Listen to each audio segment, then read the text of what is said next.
Hello everyone and welcome to chemistry lesson number 5. We're on part 4 of our element series, and today we're going to focus in on certain elements, and the task for today is to make some elements trading cards, okay? Very much like you have, for example, hockey cards or baseball cards or basketball cards. So here's an example of Wayne Gretzky's rookie card with the Edmonton Oilers. So the front has a picture of him, it has his name and his position and the team that he played for. And then on the back, there are some stats about his season for that game, for that year. Okay, so we're going to do something kind of similar with that to that for elements. Okay, but before we begin, why don't you just click on the link that's found on your PDF file, and you can watch around an 8-minute video. It's just really cool to see some neat elements and some interesting facts. Okay, so click on that link, watch that 8-minute YouTube video just to kind of get your mind warmed up and thinking about elements, and then come back to me. Okay, I hope you had a nice time watching that video. And so as mentioned, we are going to be making some trading cards, okay? So just like a hockey card, where you have a picture with the name, and then on the back you have stats, okay? I would like you to do the same thing except for elements, okay? So this is our assignment. So I think this will take a little bit longer. So today is Thursday. Yeah, today is Thursday. So I'm not going to repost another video and lesson tomorrow. This will be for 2 or 3 lessons even. I just want to be mindful that I'm not being too heavy with the lessons, okay? The Minister of Education suggested 3 hours of work per course per week, okay? And so I think we're kind of in that sort of zone right now. So anyways, okay, so what I'm going to ask you to do is do some research on elements and make 1 to 5 element trading cards, okay? So if you are finding that it takes really long, feel free just to do one really good one, okay? But if you find that this is kind of fun for you and you'd like to have a little set of trading cards, which would be kind of fun, then do 5 element trading cards, okay? So here's the idea. Each card will be worth 18 marks, or will be marked out of 18 marks, okay? So the front of the trading card has to include the element name, the element symbol, the atomic number, and a picture of that element, okay? So that'll be worth 4 marks. On the back of the trading card, I want you just to find something that looks like this, okay, for your specific element. And in a few moments, I will show you an example of one of the elements and what this looks like, okay? You are going to have to calculate the number of protons, the number of electrons, and the number of neutrons, just like what we were talking about in our first lesson on atoms. Each chemical element has these 3 different subatomic particles, and so you're going to include the number of those, and I'll teach you how to calculate those things. You're going to have a few different properties of your element, some common uses, and then maybe 1 or 2 interesting facts. Okay, so each of these is worth half a mark, each of the dots. Okay, so overall the check marks are where your marks are going to come from. So 4 marks for the front, 9 marks for the back. And then overall, I want the trading cards to be quite neat. And then there's also 2 marks for creativity, okay? So you can earn some extra little marks right there for creativity. In terms of the size of the trading card, I would generally say that it would be good for it to be the size of a trading card. However, that's really, really small. And if you are doing this by hand rather than using a computer, I think that would be very challenging, and some of you have really big writing. So if it is something that's if you are doing this by hand, I would maybe just recommend half of a regular sized piece of paper. That would probably be a reasonable, a reasonable size, okay? So a regular sized piece of paper, I think if you were to flip it around and then cut it in half, right? So this way, and then maybe do half of a page, maybe do like half of a page, that would probably be pretty reasonable and enough room for you to write things on. Okay, hope that makes sense. Okay, so if you are going to be doing like more than one, please keep the formatting kind of the same. Okay, so let's see some examples. So if you wanted to be a little bit creative, here are some examples from the internet that I found. Okay, so this is kind of like more professional looking, obviously. But here's an example of people just using pencil crayon and a piece of paper, right? Okay, so it includes the name, the atomic number, and the symbol along with a picture. So that would be your 4 marks right there, okay? This is also including those 4 marks that I'm assigning you for the front, okay? As for the back of the card, actually, maybe what I'll do is I'll show you an example of what I did, okay? So please, no one do platinum, okay? So I thought of platinum just because I mentioned it yesterday, and my husband's wedding band is made of platinum. Okay, so over here, what you can do is you can just do a quick Google search, right? So I just looked up platinum ring because I thought of that immediately, and I just used the first picture that I found. Okay, so if you want to be a little bit more fancy, you can also like include the source. Okay, but anyways, I didn't think that was a big deal. Okay, so you can grab this picture, for example, and then I just copied and pasted it. Okay, so there we go.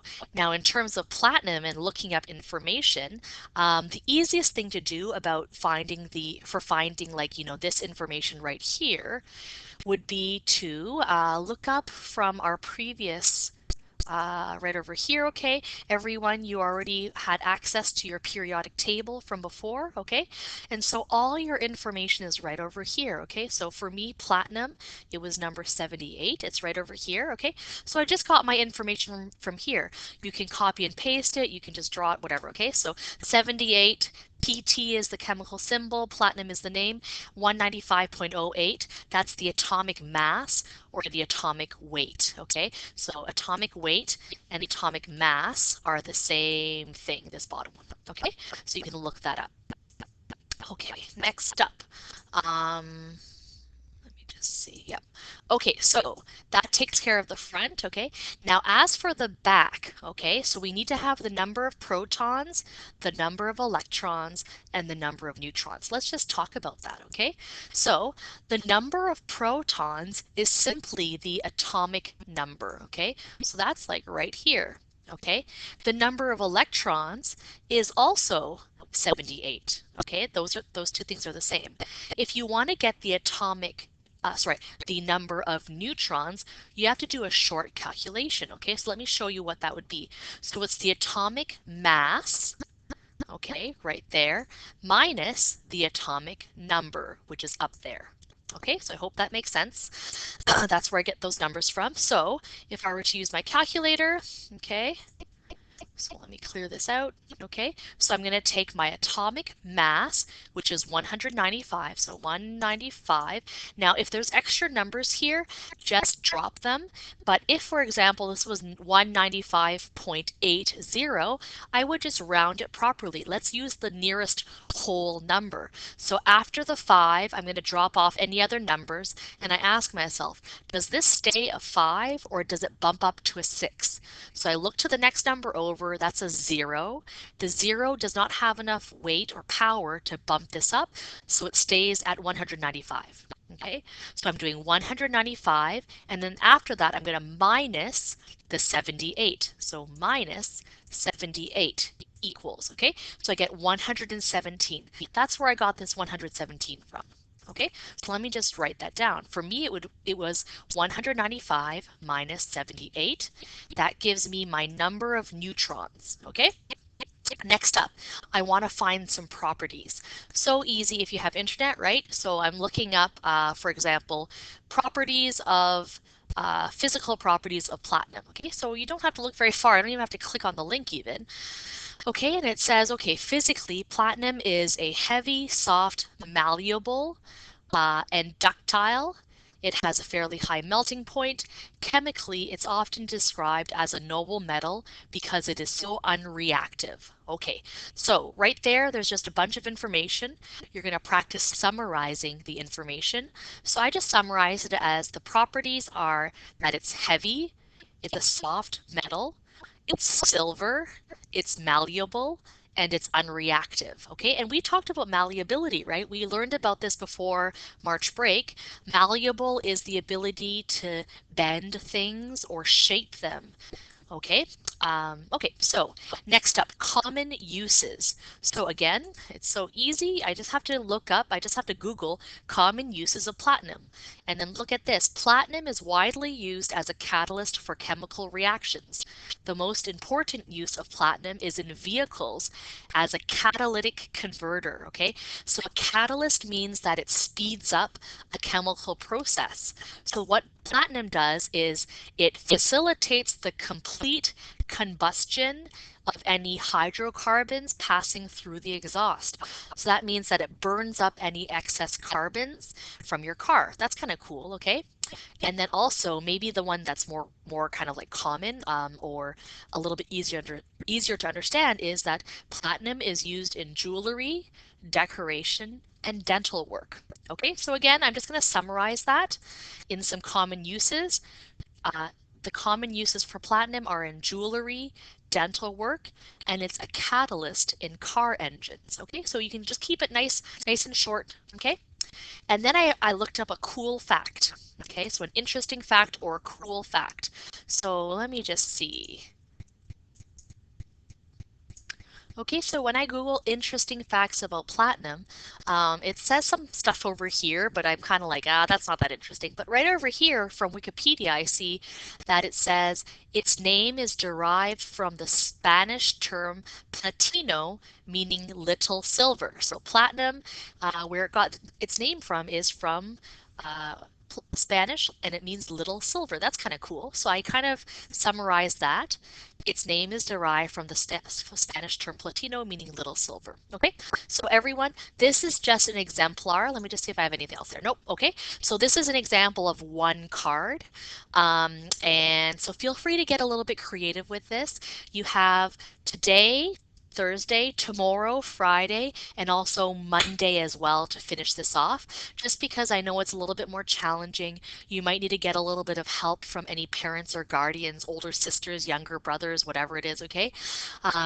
So work on that, and then you can either hang on to this, hang on to your projects, or you can take a picture of it, okay? So shout out to, sorry, I should have done this earlier, but shout out to Sajad. Thank you, Sajad, for emailing me pictures of your assignments that you've completed so far. Okay, so over the next weekend, feel free to catch up on any of the other work that you haven't done. And then going forward and moving forward, we're probably going to do about 3 lessons per week, just because the Minister of Education recommended 3 hours of work per week per course, just so that students don't get too overwhelmed. Okay, so I'm going to aim for about 3 lessons per week, just give and take. Okay. Anyways, okay, so everyone have a really great weekend, and I'll talk to you again on Tuesday. Okay, take care. Bye bye.